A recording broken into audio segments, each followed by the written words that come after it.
Christmas என்றாலே சந்தோஷம். Christmas ಅಂದ್ರೇನೆ ಸಂತೋಷ. நம்மள தேடி வர சந்தோஷம் அது. ನಮ್ಮನ್ನು ಹುಡುಕಿ ಬರೋ ಸಂತೋಷ. Amen. Luke chapter 2 verse 10 says. ಲೂಕ 2:10 ಬರೆಯಲ್ಪಟ್ಟಿದೆ. Amen.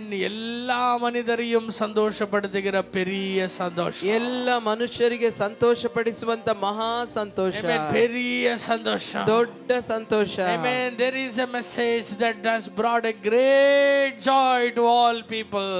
ಎಲ್ಲ ಮನುಷ್ಯರಿಗೆ ಮಹಾ ಸಂತೋಷವನ್ನು ಉಂಟು ಮಾಡುವಂತ ಶುಭ ಸಂದೇಶ. What is that good news? ಏನು ಆ ಶುಭ ಸಮಾಚಾರ? Jesus is born for us. ಯೇಸು ನಮಗಾಗಿ ಹುಟ್ಟಿದ್ದಾನೆ. The King of glory has come down for us. ಮಹಿಮೆಯ ಅರಸನು ನಮಗಾಗಿ ಇಳಿದು ಬಂದಿದ್ದಾನೆ. How many of you say amen? ಎಷ್ಟು ಜನ ಆಮೆನ್ How many of ಅಂತೀರಾ? you say amen? ಎಷ್ಟು ಜನ ಆಮೆನ್ ಅಂತೀರಾ? Something remarkable happened in the history of the earth.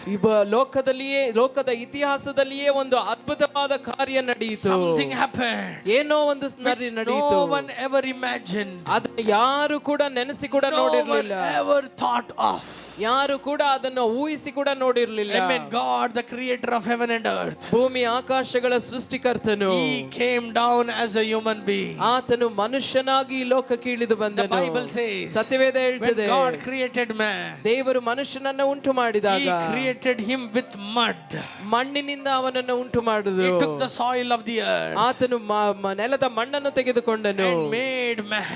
ಮನುಷ್ಯನನ್ನು ಉಂಟು ಮಾಡಿದನು. He breathed his spirit into his nostrils. ಅವನ ಮೂಗಿನಲ್ಲಿ ತನ್ನ ಜೀವ ಶ್ವಾಸವನ್ನು ಆತನು ಊದಿದನು. And he made him a living creature. ಅವನನ್ನು ಬದುಕುವ ಪ್ರಾಣಿಯನ್ನಾಗಿ ಮಾಡಿದನು. God said to man. ದೇವರು ಮನುಷ್ಯನನ್ನು ನೋಡಿ ಹೇಳಿದರು. Dominion over everything. ನೀನು ಎಲ್ಲದರ ಮೇಲೆ ದೊರೆತನ ಮಾಡು. Dominion over everything. ಎಲ್ಲದರ ಮೇಲೆ ನೀ ಆಳ್ವಿಕೆ ಮಾಡು. The earth and its fullness is yours. ಈ ಭೂಮಿಯಲ್ಲಿರುವುದೆಲ್ಲವೂ ಅದು ನಿನ್ನದು. Amen. Take control over it. ಎಲ್ಲದರ ಮೇಲೆ ನೀ ದೊರೆತನ ಮಾಡು. Be blessed. ನೀ ಆಶೀರ್ವದಿಸಲ್ಪಟ್ಟಿರು. Multiply. ನೀನು ಹೆಚ್ಚಿಸಲ್ಪಡು. Replenish. ನೀನು ಹೆಚ್ಚಿಸಲ್ಪಡು. Amen. In everything.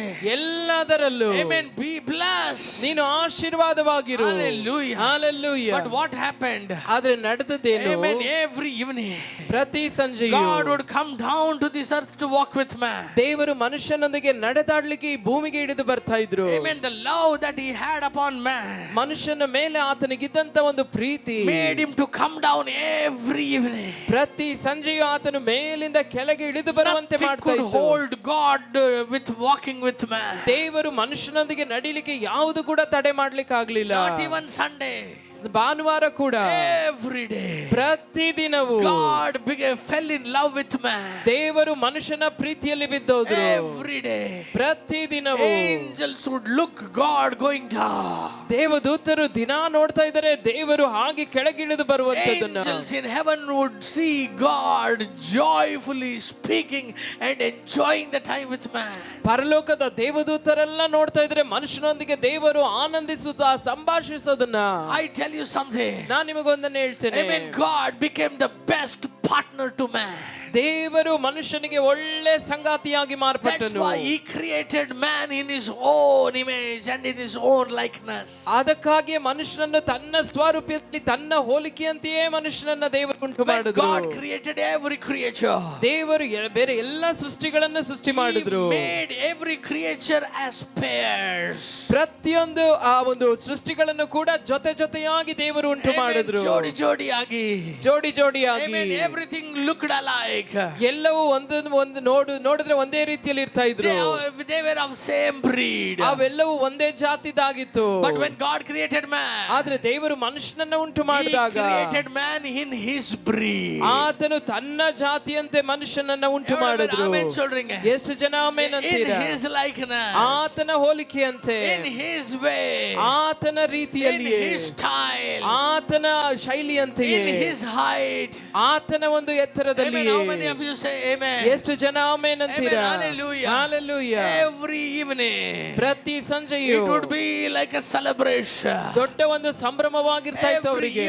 ಪ್ರತಿ ಸಂಜೆಯೂ God who is seated on the heavens. ಪರಲೋಕದಲ್ಲಿ ಸಿಂಹಾಸನಾರೂಢನಾಗಿದ್ದ ದೇವರು. He comes to the footstool to walk with man. ಆತನು ಮನುಷ್ಯನೊಂದಿಗೆ ನಡೆದಾಡ್ಲಿಕ್ಕೆ ಆತನು ಪಾದಪೀಠಕ್ಕೆ ಇಳಿದು ಬರ್ತಾ ಇದ್ರು. He was so humble to walk with mud. ಆತನು ಮಣ್ಣಿನೊಂದಿಗೆ ನಡೆಯುವುದಕ್ಕೆ ಅಷ್ಟಾಗಿ ತನ್ನನ್ನೇ ತಗ್ಗಿಸಿಕೊಂಡನು. But one day ಆದ್ರೆ ಒಂದು ದಿನ Satan deceived man. ಸೈತಾನ್ ಮನುಷ್ಯನನ್ನು ವಂಚಿಸಿದನು. Satan deceived man. ಮನುಷ್ಯನನ್ನು ಸೈತಾನ್ ವಂಚಿಸಿದನು. Because ಯಾಕೆಂದ್ರೆ Satan was jealous about how God was walking with man. ಮನುಷ್ಯನೊಂದಿಗೆ ದೇವರು ನಡೆದಾಡೋದನ್ನ ನೋಡಿ ಸೈತಾನು ಅವನು ಹೊಟ್ಟೆಕಿಚ್ಚಿನಿಂದ ಅದನ್ನ ವಂಚಿಸಿದನು. Hallelujah. Hallelujah. Because Satan was like prince. He was like a very very important angel in heaven. ಅಲ್ಲಿ ಅವನು ಪರಲೋಕದಲ್ಲಿ ಅವನು ಒಂದು ಪ್ರಧಾನ ದೂತನಾಗಿ ಅಲ್ಲಿ ಮೇಲೆ ಇದ್ದನು. But ಆದ್ರೆ God never showed him mercy. ದೇವರು ಅವನಿಗೆ ಕನಿಕರ ತೋರಿಸಲಿಲ್ಲ. When he sinned, when he thought against God's plan, God's thoughts, ಅವನು ದೇವರ ಆಲೋಚನೆಗೆ ಮೀರಿ ತಪ್ಪಾಗಿ ಅವನು ಯೋಚಿಸಿದಾಗ God threw him down. ದೇವರು ಅವನು ಕೆಳಗೆ Where ತಳ್ಳಿಬಿಟ್ರು. did he threw him down? ಎಲ್ಲಿ ಆತನ್ನು ಕೆಳಗೆ ತಳ್ಳಿದ್ರು? Beneath this earth. ಈ ಭೂಮಿಗೆ ಆಳದಲ್ಲಿ. Do you know where the hell is? ನರಕ ಎಲ್ಲಿದೆ ಗೊತ್ತಾ? Below the earth. ಈ ಭೂಮಿಯ ಕೆಳಗೆ. But ಆದ್ರೆ in the same place where Satan has fallen. ಯಾವ ಸ್ಥಳದಲ್ಲಿ ಸೈತಾನು ಬಿದ್ದಿದ್ದಾನೋ ಅದೇ ಎಡತಲೆಯೇ ಅದೇ ಸ್ಥಳದಲ್ಲಿ ದೇವರು ಮನುಷ್ಯನ ಉಂಟಾಕಿ ನಡಮಾಡ ಆರಂಭಿತ. ದೇವರು ಮನುಷ್ಯನ ಉಂಟು ಮಾಡಿ ಆ ಮನುಷ್ಯನೊಂದಿಗೆ ನಡೆದಾಡ್ಲಿಕ್ಕೆ ಆರಂಭಿಸಿದ್ರು. Hallelujah. Hallelujah. Satan couldn't hold this in his heart. ಸೈತಾನಿಗೆ ಇದನ್ನ ಮನಸ್ಸಲ್ಲಿ ಇಟ್ಕೊಳ್ಳಕ್ ಆಗ್ಲಿಲ್ಲ. God, the glorious God, ಮಹಿಮೆಯ ದೇವರು walking with the mud, ಮಣ್ಣೊಂದಿಗೆ ನಡೆದಾಡುವುದು. So he deceived man and brought sin into his life. ಅದರಿಂದ ಮನುಷ್ಯನನ್ನ ಸೈತಾನು ವಂಚಿಸಿ ಅವನ ಜೀವಿತದಲ್ಲಿ ಪಾಪವನ್ನು ತಂದನು. He brought sin into his life. ಅವನ ಜೀವಿತದಲ್ಲಿ ಪಾಪವನ್ನು ತಂದನು. He knows that sin will separate anyone from God. ಅವನಿಗೆ ಗೊತ್ತು ಇದು ಪಾಪವು ದೇವರಿಂದ ಮನುಷ್ಯನನ್ನ ಬೇರ್ಪಡಿಸಿಬಿಡುತ್ತದೆ ಅಂತ. Because he was also separated because of one sin. ಯಾಕೆಂದ್ರೆ ಅವನು ಕೂಡ ದೇವರಿಂದ ಬೇರ್ಪಟ್ಟದ್ದು ಒಂದು ಪಾಪದ ನಿಮಿತ್ತವೇ. He knows God cannot tolerate sin.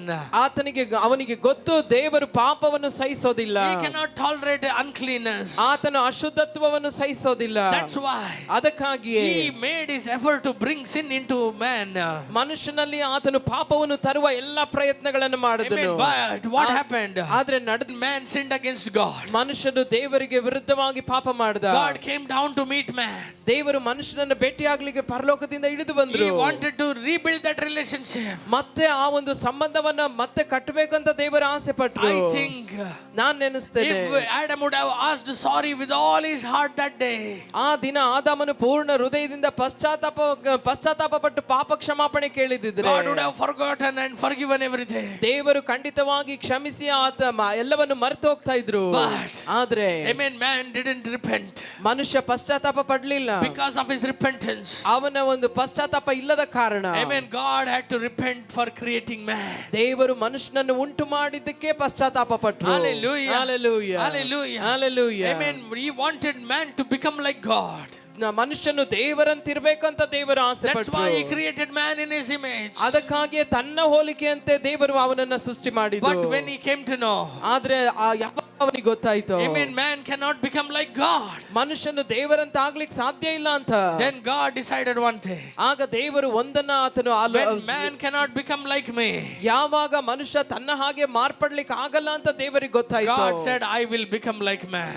ದೇವರು ಹೇಳಿದ್ರು ನಾನು ಮನುಷ್ಯನಂತೆ I will become like man. ನಾನು ಮನುಷ್ಯನ ಹಾಗೆ How ಮಾರ್ಪಡ್ತೇನೆ. many of you are understanding what I am telling you? ಎಷ್ಟು ಜನರಿಗೆ ಅರ್ಥ ಆಗ್ತಾ ಇದೆ ನಾನು ಹೇಳೋದು? என்னை போல மனுஷன் மாறவில்லை. ನನ್ನ ಹಾಗೆ ಮನುಷ್ಯನು ಮಾರ್ಪಟ್ಟಿಲ್ಲ. ಆದ್ರೆ நான் மனுஷனை போல மாறே. ನಾನು ಮನುಷ್ಯನಂತೆ ಮಾರ್ಪಟ್ಟು நான் மனுஷனை போல இந்த பூமிக்கு இறங்கி வந்தேன். ನಾನು ಮನುಷ್ಯನಂತೆ ಈ ಭೂಮಿಗೆ மனுஷனோடு கூட வாழ்ந்து ಮನುಷ್ಯರೊಂದಿಗೆ ನಾ ಜೀವಿಸಿ ஒரு நாள் என்னை போல தேவனை போல அந்த மனுஷனை மாற்ற போகிறேன். ಒಂದು ದಿನ ಈ ಮನುಷ್ಯನನ್ನು ನನ್ನ ಹಾಗೆ ದೇವರಂತೆ ನಾನು ಮಾರ್ಪಡಿಸಲಿಕ್ಕಿದ್ದೇನೆ. Hallelujah. Hallelujah. This is what the plan and the blueprint of Christmas. ಇದೇ ಕ್ರಿಸ್ಮಸ್ ನ ಬ್ಲೂ ಪ್ರಿಂಟ್, ನೀಲಿ ನಕ್ಷೆ, ಇದೇ ದೇವರ ಯೋಜನೆ.